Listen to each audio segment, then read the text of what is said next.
Best way to cut sun-dried tomatoes is with scissors. Just cooking up some eggs here. Hello everybody, welcome to my channel. This is Julia, the Nomadic Crafter, and Bambi Dog here in the van. We have some very, very exciting news for you. So, the last time you saw us, we were driving up the PCH Highway North, just as far as we could, just to experience that. And of course, we got to the roadblock and we're turned around. Just let that do its thing. So hey everybody, Julia the Nomadic Crafter and Bambi here behind me. So very exciting. We have new plans. So right now we're parked off of 101 North, above Paso Robles. We stayed in a rest area last night. It was very cool and comfortable. So thanks for joining me. Let me tell you what our plans are now. So 101 North and 1 North, neither of them are closed at all. So I decided, and I could not go into Highway 5. It was too hot. It was like 100 degrees. It's not really where I wanted to go, duh. So what we're going to do is take 101 up to 280, which hits 1 over the Golden Gate Bridge through San Francisco. I'm hoping to find a place to park overnight in San Francisco. I understand maybe the Presidio, but I don't know. So I have to do some research on that. But either way, we're going to go right through San Francisco, one of my main stops, because I was born there. So excited. And it'll be one of the first times I've driven through a really big city. I did that a lot on Widespread Panic Tour, but sort of like, I don't even know how I did it. I'm not a city girl. I'm not used to driving in cities. It's going to be a little bit scary for me, a little bit. I'll have to really breathe and focus. But thankfully, like I said, it's one shot, 101, 280, or 280 to 1. So we should be okay. We'll be going over the Golden Gate Bridge, and then we're going to hit Highway 1, okay? So we're going to hit Highway 1 going by the Point Reyes National Seashore, which is on fire. But 1 is open, and I don't mean to get in the dangerous zone, but that it's just a little section where I need to go through to get where I need to go to. If I were to go up 101, it's also with the fires to the side of that. And there's no way to go into the Russian River that way. The Russian River is, there's a giant fire above the Russian River area. And I think that's called the Woodland Fire or Woodward Fire. And so, you can't go in that way. So we'll go up 1 past Point Reyes. Hopefully that part's not too scary or difficult. But the road is not blocked. And then we actually get to drive over the Russian River where it pours out into the Pacific Ocean. And right there is a place called Goat Rock. And that is where we put my mother's ashes when she passed in 1987. It was the beginning of the year, so it gets confusing. I'll be able to actually stop there, guys. This is going to be significant. Not only that, but of course, growing up there, my friends and I would go out to Goat Rock, and I've climbed Goat Rock before, and it's just this primitive wild rock. There's no, trail or railings or anything. You literally have to climb like Tarzan, And I have a lot of memories of a psychedelic experience out there, and the stars, just millions of stars overhead, and just beautiful hikes with my friends. I remember one time we had a group of friends and we were just all holding hands, bringing ourselves up this cliff. And then we went on this windy trail on this cliff. And my friend went out to the very end, but I was too afraid to go out to the very end. It was super windy and nighttime, and beautiful, beautiful at night there on the coast, the raw coast, with my friends, and just memories of that. So Highway 1 will bring me right to the Russian River where it pours out. Now, you can go a little bit up, I forget what the road's called before it becomes Moscow Road in the Russian River area. You can go up a little bit, but then it's closed off. We're not going to do that, but we will get to actually touch the Russian River. I mean, I can put my toes in it. It's right there at the beach. So we're going to stop there. It's going to be awesome. And then we'll keep heading north on Highway 1 till we get up to the cute. And this is kind of a, a windy road. It's going to be slow going. It's going to be beautiful. I don't know where we'll park overnight. I'm a little concerned about that. But we'll go up to the cute little town of Mendocino.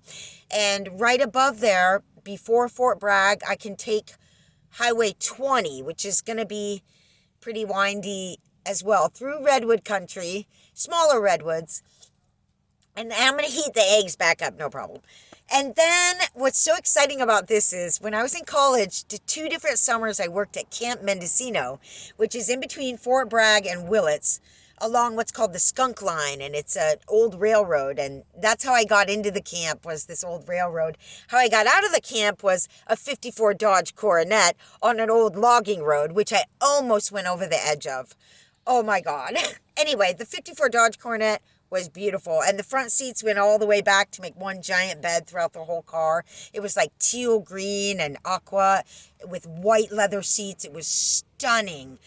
This road that I'm going to take, Highway 20, is right through that same forest. So I have a lot of memories of working at that camp, doing nature studies with the kids, and camping out in the middle of the woods and waking up at like 5 a.m. and jumping in the water, and then before all the kids got up. And the whole thing is just amazing. So that's going to be quite a windy, like, mountainous road. So it should be pretty beautiful, and maybe we can stay along that road. And that'll go to 101 back in, and it's one of the only roads you can take. When we hit 101, we'll be at Willits. Now, this part of the drive from Willits up is one of my favorite, going into Humboldt County from Mendocino County, so I didn't want to miss that. So this is perfect. It brings me right to the Russian River, through the Camp Mendocino area, to Willits, where I went to Reggae on the River. I saw Jerry Garcia Band there as well, and I've taken that drive many times between the Bay Area and Humboldt County. So I have a lot of memories of that. And as you go up, the trees get bigger and bigger and bigger. It's absolutely stunning. Anyway, we'll be taking 101 up to Eureka, really Arcata right next to it. And that's where I went to school, at Humboldt State. So what we're working with here, people, is a lot of memories, starting from where I was born in San Francisco, on up to where I grew up and where my mom passed. And then my college years there in Mendocino, Camp Mendocino, and up to Humboldt, where I went to school and lived for 5 years, and lived on a piece of land in a school bus, actually, for a year with other school buses and hippies. The world is my oyster. The opportunities are endless. I just have to watch out for money and gas. So if anybody's interested, please go to my Etsy store called California Patchwork. Just go to Etsy.com and type in the search bar California Patchwork, all one word, and my store will come right up. Or you can go to my store, Good Vibe Hats, on Etsy.com, ETSY.com, and type in Good Vibe Hats, all one word, and that store will come up. I've just made a beautiful hat, and I'm getting ready to list that, and from this point forward, there'll be more and more hats in that store. In my other store, I have handmade clothing. I have hippie patchwork pants. I have men's shirts with an image or a graphic on the back. We have some face masks, dresses, t-shirt dresses. So please go check it out and help support this journey. If you want to donate to this journey, you can do that through PayPal, and the link is below. Anything you would do is much appreciated. I'm so grateful that I get to actually do 1 and 101, the coast, and not have to go inland. Yes, this is very exciting, and we're also just going to have to go with the flow too, because as we head up towards Salinas, and we're sort of near the Monterey Bay area, and I'm a little bit afraid of that and how smoky or trafficky it might be, but my idea is to get through there as soon as possible, because it could get a lot worse. So we definitely want to get above the fires, and that's my intent. Also, it's really nice in Humboldt County in the fall is kind of more like summer. The summer's like kind of cloudy. Fall is like beautiful blue skies and probably a little bit of rain, hopefully. But just really nice as far as I remember. And there's a beautiful community fair called the North Country Fair, I think, which is happening the end of September. So I might be able to sell stuff even. So we'll see what happens there. Also, it's right on the coast, Arcata. So we have the coastal thing going on, and we have the forest. So I'm really really excited about how this is turning out. And all of this way, I've been capturing images for you. I'm going to put together a great video. We are doing great. We're just so happy to be out here. It's so fun to, I both want to rush and take it easy. So again, I'm just going with the flow, and it's so nice to be out in this new area. We just came through, the rest area was in an area that was like how California was before it was developed into agriculture in this area. So really beautiful landscape I just went through. And then the wine country starting, so a massive vineyards and grapes for miles. And Bambi just got so excited when we were in the farmland. We're in the farmland right now. There's vegetables right there. Bambi was like so excited. I tried to capture it, but the lighting wasn't right. So I rescued Bambi in farmland in Tennessee, and I'm guessing this looks very much like it to her.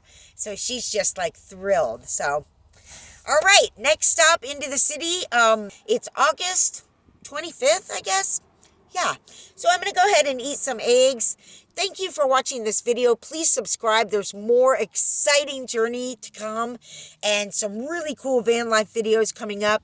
So also push like if you like this video, and leave a comment below. Let me know how you're all doing. Any questions that you might have for us out here on the road. And scissors really is the easiest way to julienne sun-dried tomatoes. Thanks for watching. Bye.